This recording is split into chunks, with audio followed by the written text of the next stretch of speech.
Good morning, everyone. My name is Meredy Anderson, and I want to thank you for taking the time to listen to the progress on my recent entrepreneur adventure. I've always loved baking and decided to create a business that would bring a smile to anyone for any occasion. My why initially was to try out entrepreneurship, but has since developed into a passion of making moments special. Therefore, I introduce to you Delectable Delights. My mission is preparing perfect tastes to enhance perfect moments. As presented in my business plan, my objectives were short-term. I wanted to do something I love with a spunky twist and make at least $100 profit to donate to the Kiva Foundation. My strategy was to target the right market with delicious themed treats, providing larger groups an incentive, and offering a return on sales. Since my labor was not compensated, my cost analysis included baking supplies, equipment, and packaging supplies. I found I could make cake balls rounding high at about 20 cents a ball, crispy treats at 3 cents, and cookies at 11 cents. Finding investors was fun, and I found Brigida Grow and Alenia Wine that were both graciously willing to invest in my company. They each worked providing $10 of service and helping create my first trays of desserts. In return, I made Brigida's daughter some very special delectable treats for her birthday, and Alenia traded services, allowing me to pay her back by watching her daughter while she went to work. Thanks to their investment, the launch began well. They have expressed interest in investing more when I am ready to launch my big idea. Starting the business, I went to the Chamber of Commerce and met with Valerie Garrett. She's the membership director at the Meridian Chamber of Commerce and helped me with enrollment options and networking. She also gave me great suggestions on how to launch the business and contact information for people who could help. I met with the Small Business Administration and I'm signed up for mentoring partners. And my biggest hurdle was getting the required permissions through the Idaho Central District Health Department, as there are several regulations in place when it comes to serving food.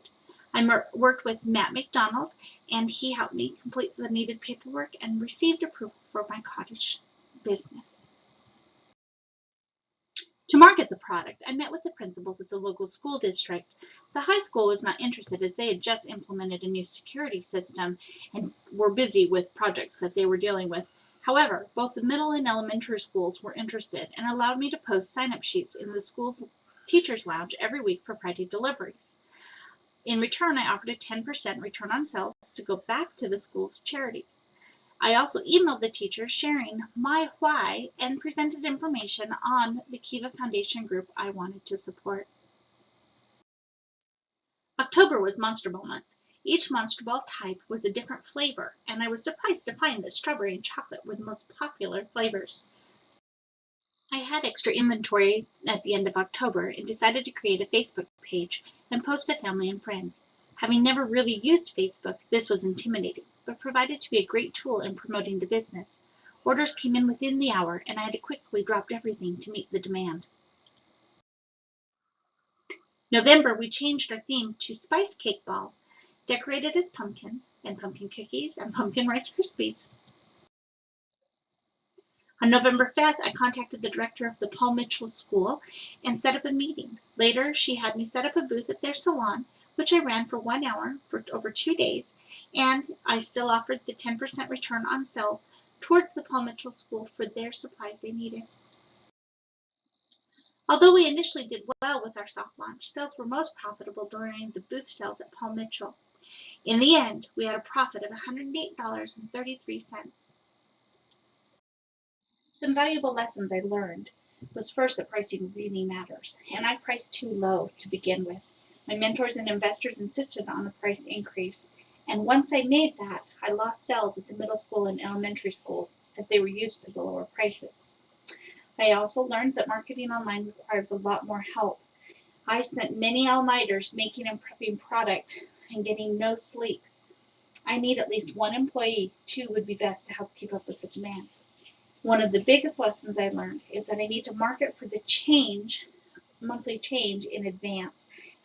Cannot do that on the week of.